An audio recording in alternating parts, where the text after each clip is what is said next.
Then ayan meron na itong app lock na magagamit natin as security sa gusto. Hello mga kasipag, ngayon sa videong ito ay ituturo ko kung papaano i-set up ang bagong features ni Messenger na app lock, kung saan maaari nang mag-auto lock ang Messenger natin pagkatapos natin gamitin o di kaya ay madili lock ito once na tapos na natin gamitin ang Messenger natin, at kung papaanong gawin ay make sure na tapusin natin itong video at hindi ko na patatagalin pat simulan na natin.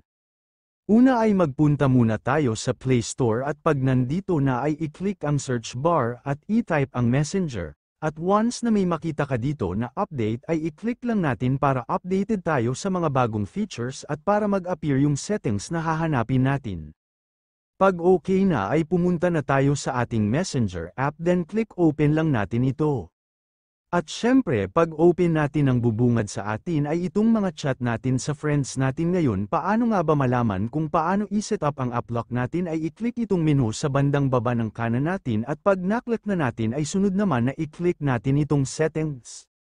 Then pagkatapos ay scroll up lang natin at hanapin itong privacy and safety. At pag naklik na itong privacy and safety ay sunod naman na i-click natin itong app lock sa baba ng security.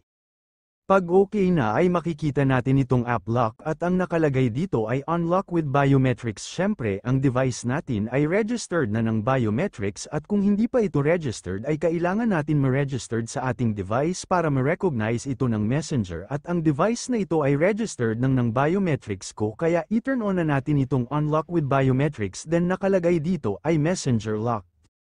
Use biometrics to unlock, then touch the fingerprint sensor. So ayan, pwede mo siyang i-unlock using biometrics, pero syempre may other choice pa rin yan kung ayaw natin ng biometrics, at dito natin i-click itong unlock another way. Then lalabas ito, then i-click lang natin itong use pin or use pattern. Then enter ko lang muna yung sa akin, then na-enter ko na yung pattern ko, so automatic na activated na yung app lock dito sa Messenger.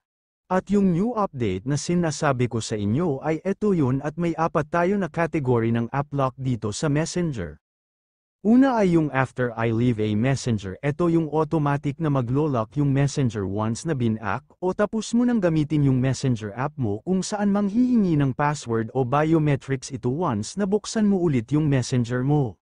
Dito naman sa 1 minute after leaving Messenger ay maghahantay muna si Messenger ng 1 minute kahit binak na natin yung Messenger o tapos na gamitin bago ulit ito manghingi ng password o biometrics. Likewise din dito sa 15 minutes and 1 hour after leaving Messenger, try natin i-back yung Messenger natin. Kung gumagana nga, then open natin.